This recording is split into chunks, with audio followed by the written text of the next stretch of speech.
SSC 2025 ব্যাচের শিক্ষার্থীরা OMR সম্পর্কিত যে সকল ভুল করলে তোমাদের সরাসরি ফেল আসবে, টোটাল 5টা ভুল নিয়ে আমরা আজকে আলোচনা করব। এই ভুলগুলো যদি তুমি এই ওএমআর সেটা সিকিউ হোক, সেটা তোমাদের এমসিকিউ হোক, তুমি যদি করো দেন তোমার ফেল আসতে পারে। বিশেষ সতর্কতা অবলম্বন করবা এই কাজগুলো করার জন্য। দেখো, প্রত্যেকটা পরীক্ষায় তোমাকে সিকিউ এমসিকিউ দুইটা পেপার ভর্ট করতে হবে, যার কারণে অতি সাবধানতা অবলম্বন করা জরুরি। দেখা গেল খুবই সাবধানতার সহিত তুমি করলেও দুই একটা পরীক্ষায় ভুলগুলো হয়ে যায় না, মানে অজান্তেই।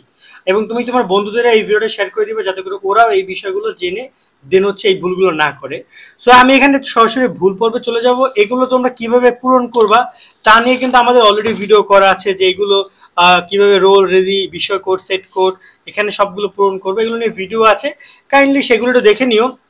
আমরা আসলে পূরণ করার পুরো প্রসেসে যাব না, আমরা এখানে ভুল নিয়ে কথা বলবো, যে কোন ভুলগুলো রয়েছে যেগুলোতে ভুল করলে তোমার ফেল আসতে পারে।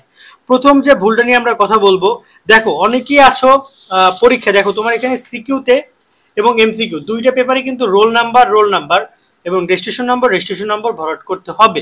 সেক্ষেত্রে আমি দুইটা এক জায়গা থেকে বুঝাচ্ছি। সাপোজ তুমি তোমার সৃজনশীলে এবং যে কোনো জায়গায় রোল নাম্বার যদি তুমি ভুল ভরাট করো, সমস্যা নাই। ভুল ভরাট করলাম মানে এখানে আছে তোমার হচ্ছে 1, ওকে, কিন্তু তুমি ভরাট করে ফেলেছো 6। 1 ভরাটিকরণ, এটা তুমি ভরাটিকরণ, এটা বাদ, পুরো ভরাটিকরণ নাই। সেক্ষেত্রে তোমার কিন্তু রেজাল্টটা আসতে পারে। কিন্তু এই জায়গায় আমি আবার বুঝে বলছি, ধরো এখানে আছে 1 কিন্তু তুমি ভরাট করে ফেলেছো 2 ভুলে, পরে এটা সংশোধনের কারণে তাও তোমার রেজাল্ট আসতে পারে, তোমার যদি রেজিস্ট্রেশন নম্বরটা ঠিক থাকে। মানে রেজিস্ট্রেশন নম্বর যেটা তুমি লিখছো সেই রেজিস্ট্রেশন নম্বরটা যেন পারফেক্ট থাকে, কোনো যেন ভুল না হয়। যদি ভুল হয় তাহলে কিন্তু তোমার ফেল আসতে পারে। মানে এখানে তোমার যদি রোল নাম্বার এবং রেজিস্ট্রেশন নম্বর দুইটাই ভুল যায় তাহলে কিন্তু এটা পুরো কম্পিউটার মেশিনে চেক করা হবে, তোমাকে কিন্তু তারা আইডেন্টিফাই করতে পারবে না, দেন তোমার রেজাল্টটা ফেল আসতে পারে। যদি রোল নাম্বার ভুল যায়, রেজিস্ট্রেশন নাম্বারের মাধ্যমে তোমাকে খুঁজে বের করতে পারবে তারা। যদি রেজিস্ট্রেশন নাম্বার ভুল যায়, রোল নাম্বারের মাধ্যমে খুঁজে বের করতে পারবে। কিন্তু যদি দুইটাই ভুল যায় তোমাদেরকে কিন্তু সেখানে ফেল আসতে পারে, কারণ তোমাকে তারা খুঁজেই পাবে না। এখন তোমাকে যে তারা আইডেন্টিফাই করতে না পারে, দেন তোমাকে তারা কিভাবে রেজাল্ট তোমার পাবলিশ করবে বা রেজাল্ট তোমার মূল রেজাল্টের সাথে যোগ করবে। সেক্ষেত্রে তুমি অবশ্যই দুইটা পয়েন্টে ভুল করার বিষয়টির প্রতি খেয়াল রাখবা। এক্ষেত্রে এমন না যে তুমি রোল নাম্বারে ভুল হলে রেজিস্ট্রেশন নাম্বারের মাধ্যমে খুঁজে বের করবে, তাই তুমি রোল নাম্বার ইচ্ছাকৃত ভুল করবে, এমনটা না। সাবধানতা অবলম্বন করতে হবে। দ্বিতীয় যে ভুলটা নিয়ে আমরা কথা বলবো সেটা হচ্ছে যে তোমাদের, আমি যদি সিকিউ এর কথা বলি এবং এমসিকিউ এর কথা বলি, এখানে বিষয় কোড নামে একটা অপশন রয়েছে, দেখতে পাচ্ছ। এটা মানে তোমাদের যখন এডমিট কার্ড আছে, এডমিট কার্ডে কিন্তু বিষয় কোড পাবা, এমনকি প্রশ্নের সামনেও বিষয় কোড লেখা থাকবে। এই বিষয় কোডটা যদি তোমরা না লেখো সেক্ষেত্রে তোমার খাতা বাতিল হতে পারে, মানে তোমার এখানে ফের আসতে পারে। তাই বিষয় কোডটা তোমাকে অফকোর্স লিখতে হবে। তুমি যদি কোনো কারণে না লেখো, যদি তোমার রেজাল্ট ফেল আসে, দেন অফকোর্স তুমি বোর্ড চ্যালেঞ্জ করবা, তাহলে হয়তো পুনরায় এই জিনিসটা আবার চেক করা হবে এবং তোমার রেজাল্টটা পাস আসতে পারে বিষয়কর জনিত সমস্যার কারণে। অনেক শিক্ষার্থী কনফিউজ থাকে, সেক্ষেত্রে যদি ভুল করে থাকো তারও সমাধান রয়েছে। 3 নম্বরে যে ভুলটা নিয়ে আমরা কথা বলবো সেটা হচ্ছে যে এটা একটু বলা যায় যে সবাই করে না, কিছু গাধারাই করে, বাট আমি চাই না তোমরা সেই গাধা প্রকৃতির শিক্ষার্থী হও, যেটাকে বলা হয় দাগাদাগি।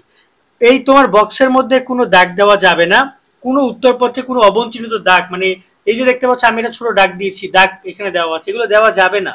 এই যে দাগ আমি দিয়েছি দেওয়া যাবে না, এরকম কাটাকাটি করা যাবে না, এরকম গোল দেওয়া যাবে না, কোনো প্রকার কাটাকাটি করে। এই যে আমরা ধরুন যে একটা ভুল হয়েছে, সাপোজ আমার একটা ভুল হয়েছে, সেটা আমি এভাবে রেখে দিব। দুজনে আমার এখানে বলছে 5, আমি 5-এর জায়গায় 7 ভরাট করে ফেলেছি, দেখতে পাচ্ছ। তো আমি এখানে এভাবেই রেখে দিব, এটাকে আমি নেক্সট আঁকাবো না, যেহেতু উপরে 5 লিখেছি এবং এখানে আমি 5 লিখেছি, আমাকে এইটা দিয়ে এটা আইডেন্টিফাই করে নিবে। 7 লিখেছি, এটা আমি ওভাবে রেখে দিই। কিন্তু আমি যদি এরকম ভাবে কাটাকাটি করি, দাগাদাগি করি, আমার এটা কিন্তু মেশিনে গ্রহণই করবে না, বাদ দিয়ে দেবে। সেক্ষেত্রে আমি যেন এই ভুলটাও না করি, অর্থাৎ কাটাকাটি বা এখানে খুব সুন্দর করে বলে দেওয়া আছে যে এই যে দেখতে পাচ্ছ, পরিষ্কার পরিচ্ছন্ন ভাঁজবিহীন উত্তরপত্র মেশিনে ব্যবহারের জন্য অপরিহার্য, মানে এটা তো সম্পূর্ণ মেশিনের মাধ্যমে দেখা হবে। সেক্ষেত্রে অবশ্যই এই বিষয়গুলোর প্রতি খেয়াল রাখতে হবে। গেল 4 নম্বর যে ভুলটা নিয়ে আমরা কথা বলবো সেটা হচ্ছে খুবই গুরুত্বপূর্ণ একটা ভুল, সেটা হচ্ছে তোমাদের সেট কোড। সেট কোড যদি তুমি না লেখো, এই যে দেখতে পাচ্ছ এখানে লেখাই আছে, সেট কোড না লিখলে, বৃত্তপাঠ না করলে তোমার উত্তরপত্র বাতিল হবে। বাতিল মানে ফেল। সেট কোড পাবা কোথায়? এমসিকিউ তে তোমাদের এই সেট কোড থাকবে। প্রত্যেকটা পরীক্ষার 4টা সেট থাকে এমসিকিউ এ, ক খ গ ঘ, যে সেটটা তুমি পূরণ করো না কেন সেটা তুমি এখানে লিখবা এবং সেটা ভরাট করবা। তুমি যদি লেখো একটা ভরাট করো একটা, সেটা ক্ষেত্রে তোমার নাম্বার কম আসতে পারে। আবার তুমি যদি লেখো একটা দেখা যায় যে আবার ওইটা ভরাট করেছো, তাহলে তো পারফেক্ট। বা যদি তুমি না লেখো তারপর ভরাট করো, মানে এক্ষেত্রে ব্যাপারটা হচ্ছে যে তোমাকে পরিপূর্ণ কাজ করতে হবে। আর যদি তুমি কোনোটা আংশিক করো সেক্ষেত্রে তোমার সাথে যে কোনো কিছুই ঘটতে পারে, এই বিষয়গুলোর প্রতি খেয়াল রাখবা। পঞ্চম যে ভুলটা নিয়ে আমরা কথা বলবো, এটা আসলে অতটা গুরুত্বপূর্ণ না, বাট ফেল আসতেই পারে। সেক্ষেত্রে আমি তোমাদের একটু বলে রাখি, শোনো। এই যে দেখতে পাচ্ছ উত্তরপত্রে তোমাদের একটা কিন্তু নাম্বার রয়েছে, এখানে একটা নাম্বার রয়েছে। তারপর এই যে দেখতে পাচ্ছ সিকিউর এই পেপারটা, এখানে কিন্তু একটা নাম্বার রয়েছে। এই যে নাম্বারটা, এই নাম্বারটাকে বলা হয় হাজিরা খাতা তোমাদেরকে লিখতে হবে। এটা হচ্ছে পেপারের একটা নাম্বার। এই নাম্বারটা তোমাদেরকে প্রত্যেকটা সময় হাজিরা খাতায় লিখতে হবে। এই হাজিরা খাতায় যদি তোমরা এটা না লেখো, দেন কিন্তু তোমার খাতা ফেল আসতে পারে।